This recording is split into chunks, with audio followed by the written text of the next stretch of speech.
얼마 전에 청소년부 최명호 전도사님과 이야기를 나누던 중에 이런 말씀을 하시는 겁니다. 목사님, 지난 설교 저 들으라고 한 이야기죠? 무슨 말인가 했더니 제가 설교를 통해서 자신에게 이야기를 했다고 하는 겁니다. 물론 농담이었죠. 말씀을 듣는 가운데 이 마음에 부딪히는 이야기가 있었기 때문입니다. 제가 미리 말씀을 드리자면 제가 설교를 준비하면서 누군가 특별히 생각하면서 설교를 준비하지 않습니다. 말씀을 묵상하고 또 우리 성도들의 형편과 현실의 문제들을 고민하면서 하나님이 뭐라고 말씀하실까 고민하며 준비하지만 누군가 한 사람을 특별히 위로하거나 누군가 한 사람을 특별히 책망하기 위해서 말씀하지는 않습니다. 그래도 신기한 것은 우리 성도님들 중에서 하나님의 말씀으로 듣고 또 은혜를 받았다 말씀해 주시는 분들이 참 많습니다. 이 예의상 해주시는 말씀으로 제가 착각하고 있는 건 아닌지 모르겠습니다만 참 감사하고 또 저를 더 준비하게 하시는 하나님의 뜻으로 생각합니다. 그래서 어떻게 하면 우리 성도님들께 하나님의 말씀을 잘 전달할 수 있을까 고민합니다. 이 성도님들은 이 선우준 목사의 고민이 더 깊어지고 또 하나님의 말씀을 잘 준비할 수 있도록 기도 많이 해주셔야 됩니다. 그리고 스스로를 위해서도 기도하셔야 됩니다. 하나님의 말씀을 듣고 분별하고 순종할 수 있는 마음을 달라고 기도하셔야 합니다. 왜냐하면 세상의 수많은 소리 가운데 하나님의 음성을 구별하여 듣는다는 것은 결코 쉬운 일이 아니기 때문입니다. 오늘 본문의 제자들도 3년이나 예수님을 따라 다녔지만 예수님의 말씀을 제대로 듣지 못했습니다. 오늘 본문보다 조금 앞선 마가복음 10장 32절부터 34절을 보면 예수님은 이제 자신이 고난을 받을 것과 십자가를 지고 또 3일 만에 부활하실 것을 제자들에게 분명하게 말씀하십니다. 지난 2번이나 말씀하셨고 그리고 오늘로써 3번째입니다. 똑같은 이야기를 3번이나 들었다면 이제는 알아들을 법합니다. 하지만 제자들은 예수님의 말씀을 전혀 이해하지 못했습니다. 오늘 본문 10장 35절을 같이 한번 읽어보겠습니다. 시작. 세베대의 아들 야고보와 요한이 주께 나와 여짜오되 선생님이여 무엇이든지 우리가 구하는 바를 우리에게 하여 주시기를 원하옵나이다. 아멘. 우리가 무엇이든지 구하는 것을 좀 해주십시오. 굉장히 당당하게 마치 맡겨놓은 것을 돌려달라고 하는 것처럼 어린아이처럼 조르고 있는 모습입니다. 그렇다면 이들이 지금 원하고 있는 것은 무엇입니까? 37절을 한번 보십시오. 37절 같이 읽어보겠습니다. 시작. 여짜오되 주의 영광 중에서 우리를 하나는 주의 우편에 하나는 좌편에 앉게 하여 주옵소서. 예수님이 나중에 왕이 되시면 양옆에 한 자리씩 좀 차지하게 해주십시오 라고 요청하는 겁니다. 우리나라 속담에 소 귀에 경읽기라는 속담이 있습니다.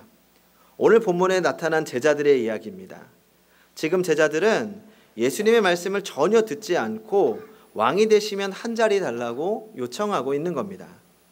그들은 그동안 예수님의 말씀을 들었지만 마음으로 받고 이해하지는 못했습니다.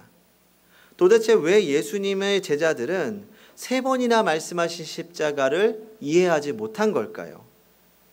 그 이유는 그들의 귀가 어두워서가 아니라 그들의 마음이 무엇인가에 선점당했기 때문입니다.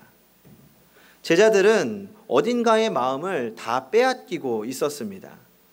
예수님의 말씀을 듣지 못하게 그들의 마음을 사로잡은 것이 무엇입니까? 오늘 본문 42절을 같이 읽어보겠습니다. 시작. 예수께서 불러다가 이르시되 이방인의 집권자들이 그들을 임의로 주관하고 그 고관들이 그들에게 권세를 부리는 줄을 너희가 알거니와. 그러니까 단순하게 높은 자리가 아니라 높은 자리가 주는 권세에 그들의 마음이 사로잡힌 겁니다. 이 야고보와 요한의 마음을 조금 더 살펴보려면 그들의 직업을 생각해 봐야 됩니다. 야고보와 요한의 직업은 어부였습니다. 이 마가복음 1장에서 잠시 설명드린 적이 있습니다. 1세기경의 고기잡이는 팔레스타인 지역에서 굉장히 중요한 요소였습니다. 오늘 우리가 흔하게 생각할 수 있는 일반 자영업이 아닙니다. 자기의 배를 소유한 어부라도 이 국가 사업에 종속된 사람들이었습니다.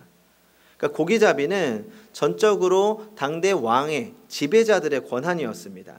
그리고 그 지배자들로부터 고기잡이 권한을 하청받아서 이 고기잡이를 관장하는 또 다른 중간 지배계급이 있었습니다. 그러니까 실질적으로는 이 고기잡이의 실세들이 중간 지배계급입니다. 그리고 그들은 다시 자기들에게 있는 고기잡이 권한을 또 다른 브로커들한테 팔았는데 이 브로커들이 일반적으로 세리들이었습니다. 그러니까 실제 어부들은 이런 브로커들과 계약을 맺고 조업권을 사서 고기잡이 영업을 하고 있는 겁니다. 그러니까 브로커들과 계약을 따라서 배당을 받고 살아가는 거죠. 그렇기 때문에 어부들은 사실상 브로커들에게 빚을 지고 사는 사람들입니다.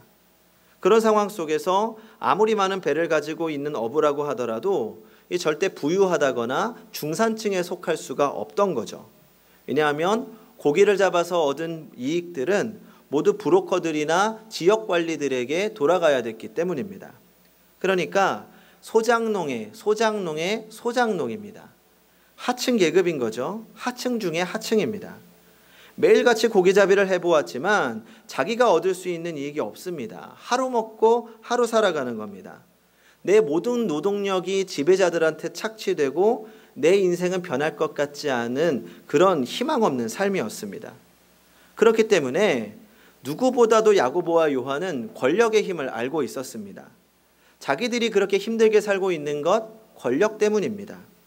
이들이 권력을 소망하는 이유는 뭔가 커다란 이유가 아닙니다. 왕이 되겠다 이런 게 아니라 정말 예전보다는 조금 더 잘 살아보고 싶은 겁니다. 이전의 소장농에서 조금 더 성공하고 싶은 거죠. 착취당하면서 희생하던 자리에서 이제는 조금 더 대접받고 살고 싶은 것입니다. 우리를 사로잡고 있는 욕심과 별로 다를 바가 없습니다. 조금 더 잘 살고 싶은 마음입니다. 조금 더 좋은 차, 조금 더 좋은 집, 조금만 더 승진하고 싶은 마음, 결국은 성공해서 조금 더 편하게 대접받고 살고 싶은 마음인 것입니다. 여기에 사로잡히면 그때부터 주님의 말씀이 들리지 않기 시작합니다. 다른 누군가의 이야기가 아니라 제 이야기입니다. 제가 어릴 적부터 목사의 꿈을 키웠습니다. 큰 교회에서 많은 사람들에게 설교하는 목사님이 참 멋져 보였습니다. 이 어린 시절 새벽 기도회 가면 권사님들이 칭찬해 주십니다. 가끔은 용돈도 쥐어주십니다. 그리고 꿈이 목사라고 하면 권사님들이 너무 예뻐하시면서 아이고 우리 목사님, 어이구 우리 목사님 7살, 8살 때 그렇게 대우를 받았습니다. 좋은 직업인 줄 알았죠. 그리고 조금만 머리가 자라면서 알게 되었습니다. 아, 목사는 가난한 직업이구나. 또 부자 동네 친구들과 어울리기 시작합니다. 제가 못 입는 좋은 옷, 제가 못 사는 좋은 집에서 삽니다. 지각하면 학교까지 데려다주는 기사 아저씨가 있습니다. 부러워지는 겁니다. 나도 그렇게 살아보고 싶은 겁니다. 한 번은 이 친한 부자 친구가 와서 이렇게 이야기하는 겁니다. 집에 TV가 고장이 나서 서비스 센터 기사를 불렀다는 거죠. 그런데 서비스 센터 기사가 와서 하는 말이 자기는 다른 기사들과 다른 1등급 기사라고 하는 겁니다. 이 서비스 기사들에게도 등급이 있는데 1등급 기사들은 따로 분류가 되어서 미리 지정이 되어 있는 분들에게만 나간다는 겁니다. 경제력이 있거나 높은 자리에 있는 분들.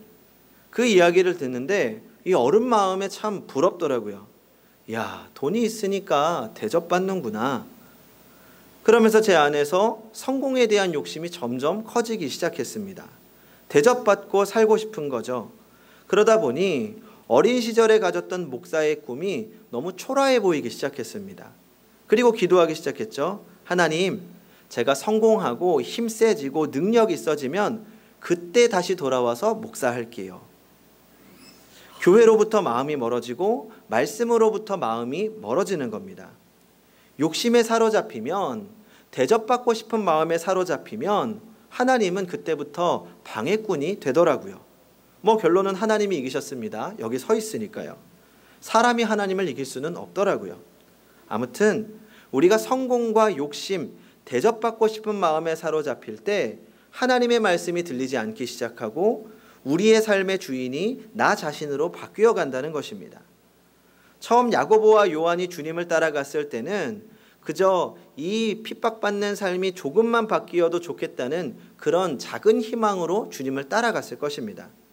하지만 주님을 따라다니다 보니, 사람들이 몰리다 보니 자신들이 꿈꾸던 삶이 이루어질 것처럼 보였습니다. 아니 어쩌면 주님이 받는 대접이 자기들이 받는 것처럼 느껴지기도 했을 것입니다. 욕심이 그들의 마음을 사로잡으면서 더 이상 예수님의 말씀이 들리지 않기 시작한 것입니다. 성도 여러분, 지금 우리의 마음을 사로잡고 있는 것은 무엇입니까? 여기까지 듣다 보면 우리의 마음이 불편해집니다. 성공과 조금 더 잘 살고 싶은 마음이 죄로 느껴지기 때문입니다. 그렇다면 실제로 교회는 이런 성공 욕구에 대해서 어떻게 가르치고 있습니까? 여기에는 극단적인 입장이 대립되고 있는 것 같습니다. 우선 성공을 격려하고 자극하는 입장이 있습니다. 하나님은 기본적으로 우리가 잘 되기를 원하시고 잘 살기를 원한다고 가르칩니다. 그러므로 꿈을 가지라고 말하죠. 지금까지 기독교 울타리 안에는 이런 종류의 가르침이 많았습니다. 예를 들면 노만 빌센트 피를 목사님의 적극적인 사고방식이나 로버트 슐러 목사님의 불가능은 없다. 그리고 10여 년 전에 우리나라 전역을 강타했던 조엘 오스틴 목사의 긍정의 힘, 이런 책이라고 생각합니다. 이들은 예수님을 믿고 성공하고 부자가 되라고 격려합니다. 그러면서 이렇게 되도록 하나님께서 도우시는 것을 복이라고 해석합니다. 지금까지 많은 한국 교인들이 이런 가르침에 매료되어 왔습니다. 그런가 하면 반대되는 흐름도 있습니다. 하나님은 결코 싸구려 성공을 말하지 않고 성공에 대한 집착은 우리를 천박하게 만든다고 말합니다. 성공해서 많은 사람들의 박수를 받는 것보다 고독을 추구하라고 말합니다. 수단 방법을 가리지 않고 모은 재물보다 땀 흘려 수고한 사람의 가난이 훨씬 값지다고 말합니다. 그러면서 예수님께서 십자가를 지고 따르라고 말씀하셨음을 늘 상기하며 더 낮아져야 한다고 가르칩니다. 이런 대립적인 두 가르침은 공존하면서 서로를 견제하고 비판했습니다. 성공을 강조하는 측에서는 기독교인은 성공해서 사회 존경을 받아야 하고 사회에 선한 영향력을 끼쳐야 한다고 말했습니다. 반면에 그 반대 측에서는 성공을 강조하다 보면 하나님의 뜻을 왜곡하고 교회가 세속화되게 하고 그 믿음을 타락하게 만든다고 주장했습니다. 그러면 성도님들은 이 두 가지 주장 중에 어떤 것이 옳다고 생각하십니까? 오늘 야고보와 요한의 요구에 대한 예수님의 대답이 이 질문에 대한 통찰력을 줍니다. 어쨌든 이들의 요청에 대한 예수님의 반응은 어떻습니까? 예수님의 반응은 매우 쌀쌀한 것처럼 보입니다. 38절을 같이 읽어보겠습니다. 38절 시작. 예수께서 이르시되 너희는 너희가 구하는 것을 알지 못하는도다. 내가 마시는 잔을 너희가 마실 수 있으며 내가 받는 세례를 너희가 받을 수 있느냐. 예수님은 지금 너희들 야고보와 요한 니네가 무엇을 구하고 있는지 너희가 모르는 것 같아 라고 말씀하십니다. 왜요? 야고보와 요한이 요구했던 예수님의 오른편과 외편은 누가 있습니까? 나중에 십자가 양옆으로 강도들이 달리게 되어 있습니다. 결국 이 질문은 너희도 나하고 함께 죽을 수 있니? 라고 하는 질문인 겁니다. 야고보와 요한이 예수님의 질문을 제대로 이해했는지 모르지만 그들의 대답은 자신감이 넘쳤습니다. 39절을 보십시오. 그들이 말하되 할 수 있나이다. 이런 자신감 넘치는 대답을 들으셨지만 예수님께서는 그들에게 좌우편의 자리를 약속하지 않으셨습니다. 그 다음을 계속 보시면 이렇습니다. 그들이 말하되 할 수 있나이다. 예수께서 이르시되 너희는 내가 마시는 잔을 마시며 내가 받는 세례를 받으려니와 내 좌우편에 앉는 것은 내가 줄 것이 아니라 누구를 위하여 준비되었든지 그들이 얻을 것이니라. 예수님은 고난을 요구하시면서도 좌우편의 자리는 확답하지 않으셨습니다. 그러면서 오히려 야고보와 요한을 경책하는 듯한 말씀을 하셨습니다. 하나님을 모르는 이방인들은 높은 자리에 앉아 군림하고 권세를 자랑하지만 제자들은 그렇게 하면 안 된다고 하신 겁니다. 우리 43절과 44절을 같이 읽어보겠습니다. 43절과 44절 시작. 너희 중에는 그렇지 않을지니 너희 중에 누구든지 크고자 하는 자는 너희를 섬기는 자가 되고 너희 중에 누구든지 으뜸이 되고자 하는 자는 모든 사람의 종이 되어야 하리라. 아멘. 자, 이게 야고보와 요한의 요청에 대한 예수님의 반응이었습니다. 예수님께서는 먼저 좌우편 높은 자리에 앉고자 하는 그들의 요구를 책망하십니다. 그러면 이런 말씀에 대해서 우리는 어떤 응답을 하고 있습니까? 예수님의 이런 말씀을 아는 많은 그리스도인들이 성공의 문제에 대해서 대단히 어정쩡한 태도를 취하고 있습니다. 이 마음에는 하나님의 복을 받아서 성공적인 인생을 살고 싶은 강력한 욕구가 있습니다. 이 마음에는 그런 욕구가 있습니다. 그래서 그렇게 해달라고 기도하기도 합니다. 그러면서도 한편으로는 이런 기도가 과연 하나님의 마음에 맞을까 염려하기도 합니다. 또 이런 기도를 드리면 다른 이들에게 이기적이고 믿음이 없는 사람으로 보일까 봐 염려하기도 합니다. 그래서 아직 마음 준비가 되지 않았음을 스스로도 잘 알면서도 십자가를 지고 주님의 뒤를 따르게 해달라고 기도하기도 합니다. 이러다 보니까 자기 마음을 자기가 모르는 겁니다. 자신이 성공지향적 인물인지 주님처럼 고난을 받으려고 하는 사람인지 스스로도 헷갈립니다. 그렇다면 예수님께서 앞에서 살펴본 것과 같은 반응을 보이신 이유가 무엇일까요? 예수님께서는 당신을 따르는 이들이 세상에서 잘 되는 것을 원하지 않으시는 겁니까? 그리스도인은 돈을 많이 벌고 높은 자리에 오르면 죄가 되는 것입니까? 그리스도인은 다 실패해서 남보다 못한 자가 되어서 다른 사람의 수종이나 들라는 말씀입니까? 결코 그렇지 않습니다. 야고보와 요한에게 경고하신 이유가 따로 있습니다. 그 첫째 이유는 인생의 고귀한 열매는 사람을 섬길 때 맺히기 때문입니다. 둘째는 사람은 섬김을 통해서 진정으로 존귀하게 되기 때문입니다. 이 문제에 있어서 최고의 모델은 예수님 자신이셨습니다. 결국 예수님께서는 이처럼 낮아져 죽기까지 섬기심으로 인류 구원의 열매를 맺으셨고 자신도 존귀하게 되신 겁니다. 이것이 예수님의 삶이었기 때문에 45절에서 이렇게 말씀하십니다.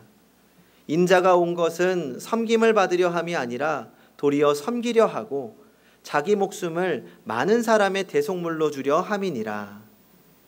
예수님은 바로 이 원리를 제자들에게 가르치신 것입니다. 예수님의 말씀을 정리하면 다음과 같습니다. 내 사람들아 세상에서 창대하고 잘 되어라. 복을 받으라. 그러나 명심해라. 그 성공으로 열매를 맺을 수 없으며 그 성공이 너희를 존귀하게 하는 것은 결코 아님을 잊지 말아라.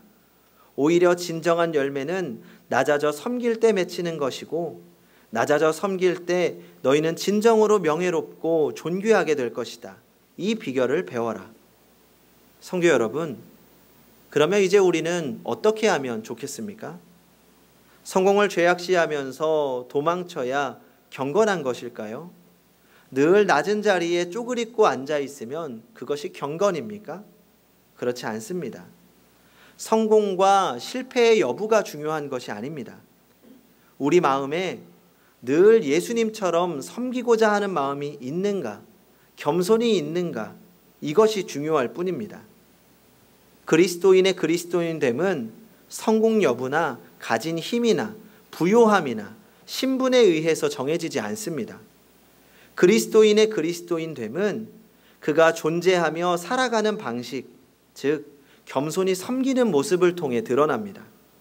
그렇기 때문에 진정한 성도는 성공과 소유를 섬김의 수단으로 삼아야 합니다. 하나님의 말씀은 바로 이 섬김의 마음이 있는 자들에게 들려지는 것입니다. 우리가 세계 최고의 부자라고 하면 빌 게이츠를 먼저 떠올리게 됩니다. 그리고 우리는 두 가지의 빌 게이츠를 생각하게 되죠. 하나는 성공해서 세계 최고의 부자가 된 빌 게이츠, 다른 하나는 천문학적인 재산을 기부하고 부자 냄새 풍기지 않고 가난한 이들 곁에 가까이 있는 빌 게이츠입니다. 사람들이 존경하는, 아니 성도님이 존경스러워하는 빌 게이츠는 누구입니까? 성도 여러분, 인생의 성공을 위해 열심히 달리십시오. 사업에도 최선을 다하고 공부에도 열정을 기울이십시오. 그래서 성공하시기 바랍니다. 높은 지위, 많은 지식, 재물을 가진 분들이 우리 교회에도 나타나기를 바랍니다. 그러나 절대로 그 성공을 인생의 목표로 삼지는 마시기 바랍니다. 그것이 자신을 존귀하게 만들어줄 것이라는 기대도 버려야 합니다. 오히려 늘 낮아지려고 노력하십시오. 섬기려고 애를 쓰십시오. 그리고 나누어 주십시오. 그렇게 할 때 진정으로 존귀한 사람이 될 것입니다. 하나님께서 성공을 주시거든 그것을 더 크고 가치 있는 목표를 위해 투자하고 사용하시기 바랍니다. 또한 설령 우리가 대단한 성공을 거두지 못했다고 하더라도 낙심하지 마십시오. 섬김은 작은 사람도 얼마든지 할 수 있는 것이고 작은 사람도 섬길 때 크고 귀하게 여겨지는 것입니다. 아니 우리가 작다고 여기는 일이 하나님께는 결코 작은 것이 아닙니다. 존재 목적이 거룩하면 비록 하찮은 것이라도 귀하게 여겨집니다. 오래전에 방영되었던 대장금이라고 하는 인기 드라마가 있습니다. 장금이라고 하는 여인이 궁궐의 요리사이면서 어의가 되는 과정을 그린 드라마입니다. 그 내용 중에 이 장금이가 임금 앞에 보잘것없는 산딸기 전과를 드리는 대목이 있습니다. 이 내놓은 음식이 보잘것없는 산딸기 전과임을 보고 이 임금이 의아해서 묻습니다. 이것이 너의 최고의 음식이냐? 그때 장금이 대답합니다. 산딸기는 어머니가 돌아가실 때 제가 마지막으로 먹여드린 음식입니다. 다치신 채 아무것도 드시지 못한 어머니가 너무나 걱정스러워 산딸기를 따다가 혹 편찮으신 어머니가 드시지 못할까 씹어서 어머니의 입에 넣어드렸습니다. 어머니께서는 그런 저의 마지막 음식을 드시고 미소로 화답하시고는 떠나셨습니다. 전하께서는 만백성의 어버이이십니다. 비록 미천한 것을 먹고도 미소로 화답해 주셨던 제 어머니처럼 만백성을 굽어 살펴 주시옵소서. 비록 산딸기가 보잘것없는 것이었지만 마음으로 최고로 존경하는 어머니께 마음을 다해 드린 음식이었기에 최고의 음식이 된 것입니다. 그 음식을 임금에게도 드린다고 하니 임금도 감격한 것이지요. 성도 여러분, 우리는 연약하고 작습니다. 그러나 비록 우리가 산딸기 같을지라도 우리가 최고의 가치인 하나님의 영광을 위해, 복음을 위해, 사랑을 위해 기꺼이 낮아져 우리 자신을 주님의 제단에 겸손히 드린다면 우리는 최고로 귀한 하나님의 사람으로 역임을 받게 될 것입니다. 나중에 야고보와 요한은 어떻게 되었습니까? 이들은 자신들이 말한 것처럼 고난의 잔을 마셨습니다. 사도행전 12장을 보면 야고보는 사도들 중 최초의 순교자가 되었습니다. 요한은 반모섬의 귀향을 가서 고생을 많이 하고 요한복음과 요한 1, 2, 3서, 요한계시록을 기록합니다. 그분들이 하늘나라에서 예수님의 좌우편에 앉았는지는 지금으로서는 알 수 없습니다. 나중에 하나님의 나라에서 확인할 수 있겠지요. 분명한 것은 그분들은 하나님과 사람들과 복음을 위해 죽기까지 낮아졌기에 영광의 면류관을 썼으리라는 것입니다. 겸손히 낮춤과 섬김, 이것이 그리스도인의 존재 방식임을 기억하시기 바랍니다. 그리고 끝까지 그리스도인으로 살아 그리스도께서 주시는 영광의 면류관을 받는 성도님들이 되시기 바랍니다. 기도하겠습니다. 섬김을 받으려 함이 아니요 섬기려 오신 주님, 십자가로 보여주신 그 섬김과 희생을 기억합니다. 세상 가운데에서도 주님의 섬김을 기억할 수 있는 믿음을 주시옵소서. 우리의 마음을 사로잡고 있는 욕심으로부터 벗어나 하나님의 말씀을 온전하게 듣게 하시고 또 주의 말씀을 따라 뜻대로 살아가며 마지막까지 그리스도인으로 살게 하여 주시옵소서. 우리도 살아가는 동안 주님을 닮아 낮아지고 섬기며 살 수 있도록 늘 주님 붙잡아 주시옵소서. 연약한 우리도 기쁘게 받으시고 또 우리의 연약함을 통하여 더 크게 일하실 줄 믿습니다. 늘 함께 하시고 인도하실 줄 믿으며 예수님의 이름으로 기도합니다. 아멘.